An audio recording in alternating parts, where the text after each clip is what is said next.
I want you to just picture the Twin Cities in January. If you've never been to Minnesota in the dead of winter, it's hard to explain just how physical it feels. Oh, yeah. It's a whole different kind of cold. It really is. The gray sky, that sub-zero wind chill, everyone's just bundled up, trying to get from A to B as fast as humanly possible. It's survival mode, even in a good year. Exactly. But January of 2026, that was something else. The cold wasn't the only thing keeping people inside. The streets were quieter. The whole atmosphere felt heavier. Tense. I think tense is probably the understatement of the year. Right. Because between December 2025 and February 2026, Minneapolis and St. Paul became the epicenter of Operation Metro Surge. And usually, when we look back that winter, the conversation goes straight to the politics, the rhetoric. The largest deportation operation in history. Headlines. Which is understandable. I mean, it was a massive political event. It was.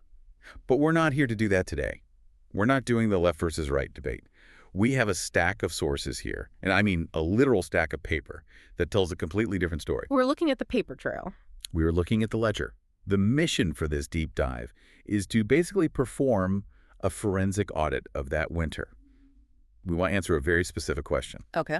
When you turn a major American city into an enforcement zone with 2,000 federal agents for 2 months, what's the actual price tag? And we're not just talking about the federal budget here. We're asking, what did it cost the coffee shop owner on Lake Street? What did it cost, the taxpayer in St. Paul? What is the cost in human capital? We're auditing a localized recession. A manufactured recession. That's really the best way to describe it from an economic standpoint. So let's open the books. Where do we even start with a tab this big? You have to start with the shock, the arrival. To understand the economics, you have to get the scale.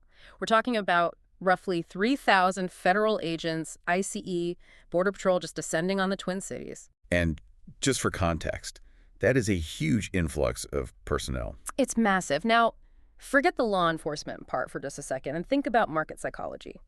When you introduce a force of that size into a community, you see checkpoints, SUVs, uniformed agents on street corners. Yeah. You trigger an immediate economic contraction. Behavioral economists have a name for it. They call it a fear freeze. I saw that term in the notes. It sounds dramatic. But the data, I mean, it really backs it up. We have revenue reports here from local business districts. Right. Specifically places with high immigrant populations like Central Avenue in Minneapolis or the Latino district on St. Paul's West Side. And what are those numbers telling us? They're not just dipping, they are cratering. During the height of the operation, mid-January, revenue in those corridors dropped by anywhere from 40 to 80%. 80%. Let's just pause on that for a second. In retail, in the restaurant world, margins are already razor thin. A 10% drop is a really bad month. Right. An 80% drop is an existential crisis. It's lights out. Yeah. And we saw that. We saw iconic places like El Burrito Mercado or Boca Chica. I mean, these are pillars of the community. They've weathered recessions, pandemics. Yeah. They had to shut their doors, temporarily, but still. And here's the key thing, because I think it's easy for a listener to make an assumption here. You might think, oh, well, the undocumented population stayed home, so those businesses lost those customers. Right, that's the logical leap you'd make. But that doesn't get you to an 80% drop. The math just doesn't work.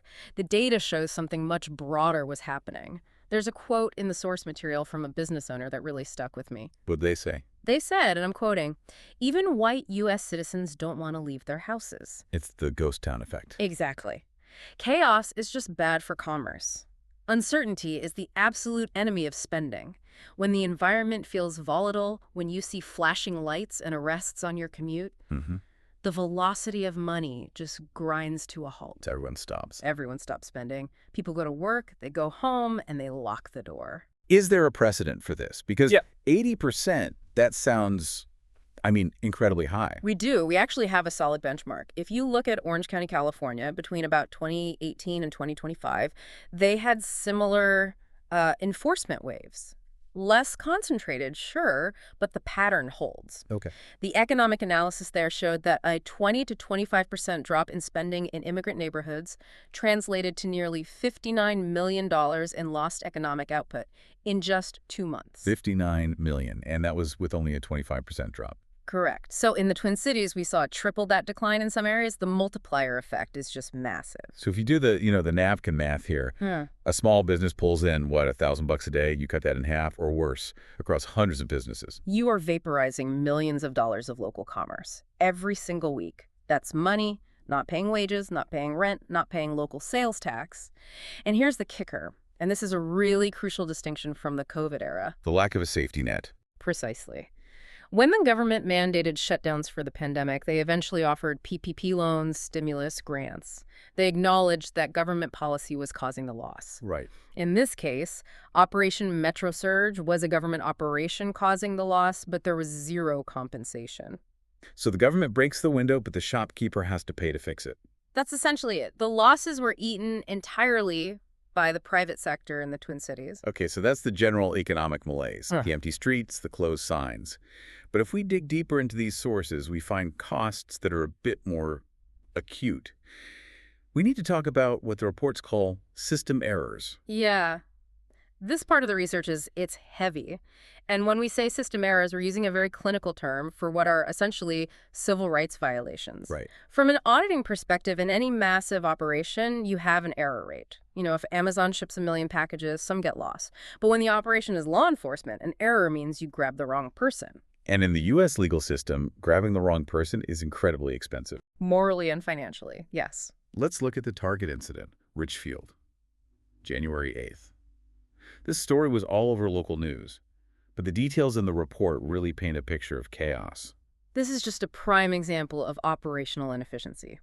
You had ICE agents storming a Target. I mean, this was not a subtle operation. They forced 2 employees to the ground, handcuffed them, and just hauled them away in an SUV. And to be 100% clear, because the sources are emphatic, these were U.S. citizens. Both of them. And one of them was eventually just released.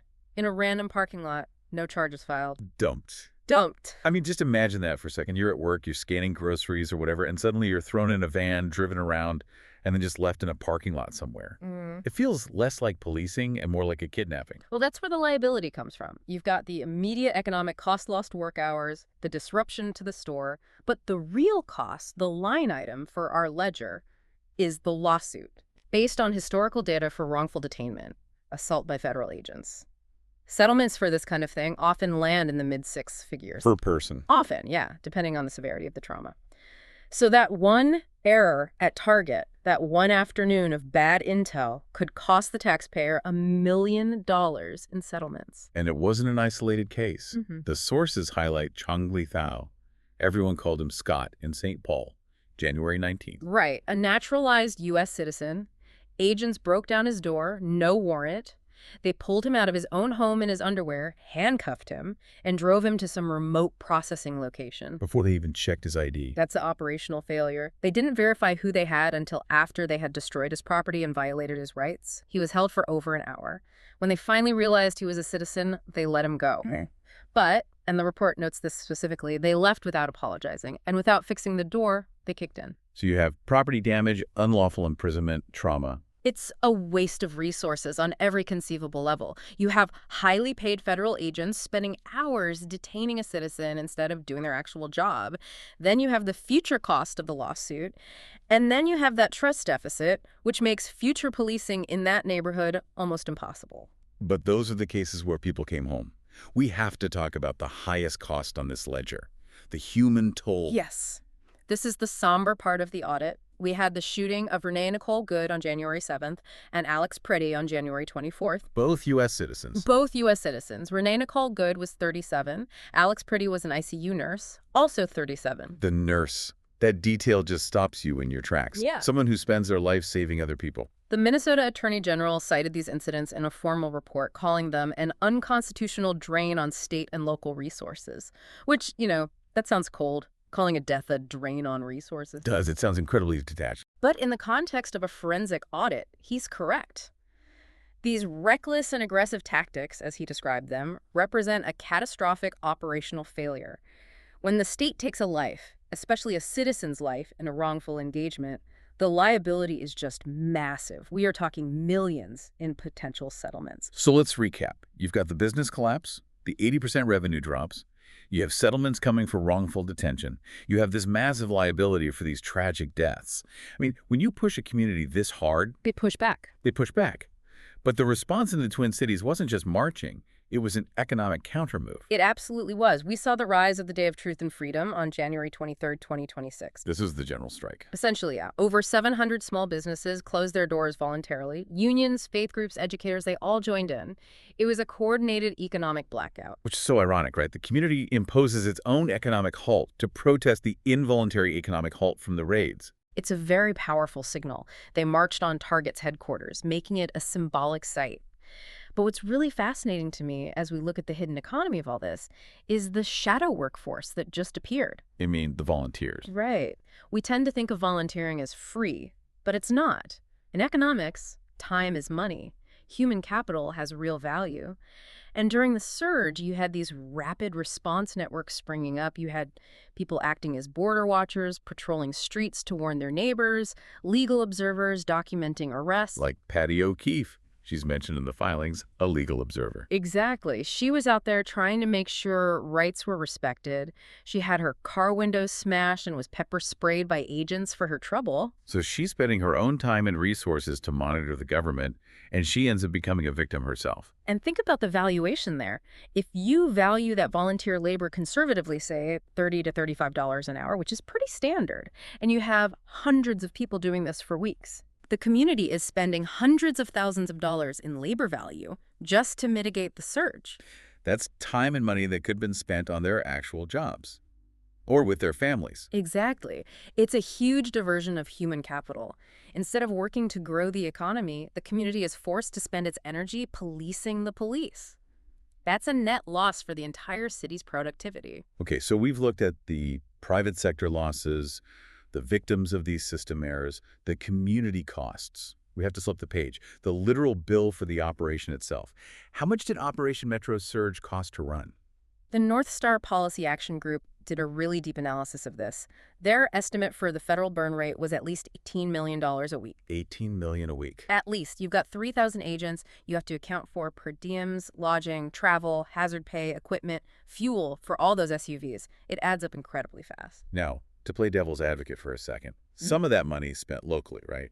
Hotels, food. Sure, there's a small credit on the ledger. Local hotels probably saw a bump. Maybe gas stations sold more fuel.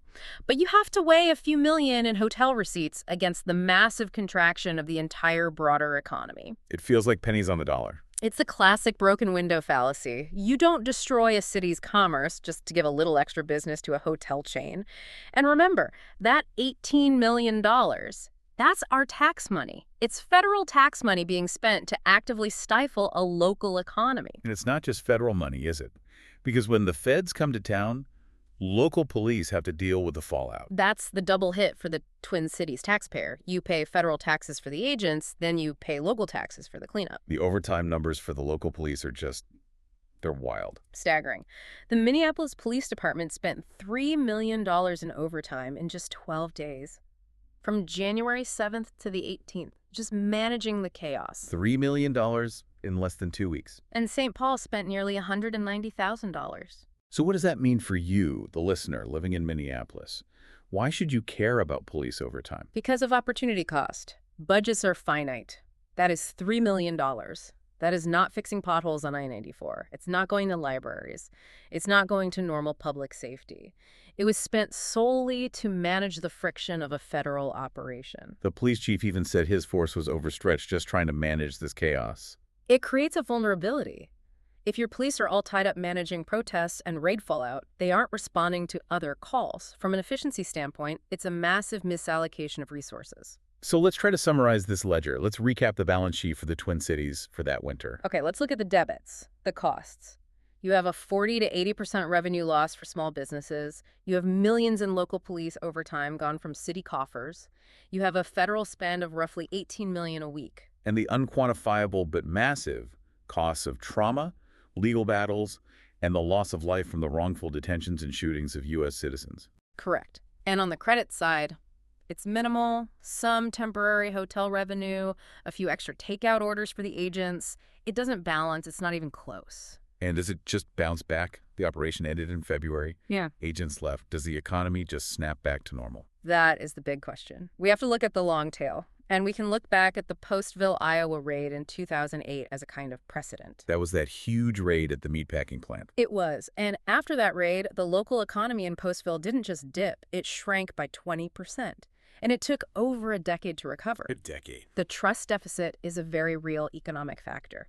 Economic recovery relies on people feeling safe enough to go to work, to go shopping, to invest. And when you have U.S. citizens being detained in their underwear or shot during traffic stops, that trust is just shattered. It creates a hesitancy that just lingers. Exactly. And that hesitancy suppresses growth long after the agents are gone.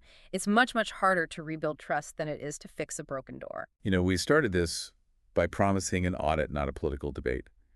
But when you look at these numbers, the wasted millions, the lost revenue, the system errors, it forces you to ask a pretty hard question. It does. It raises the question of efficiency and security. Right. The surge ended. But those system errors revealed a massive vulnerability. If U.S. citizens can be detained, harassed, or even killed in the name of operational efficiency, what is the actual cost of this security? And are we calculating it correctly? We tend to look at an agency's budget, oh, this operation cost X, but we almost never calculate the cost to the economy it disrupted or the citizens it wrongfully targeted. If we included those costs in the actual budget requests, I think we'd see very different policy decisions being made. That is something to think about. Next time you see a headline about a surge or a crackdown, think about that invisible ledger. Think about the shop owner on Central Avenue and the nurse on his way to the ICU. Everything has a cost. Thanks for listening to this deep dive into the hidden economics of enforcement. We'll get you on the next one.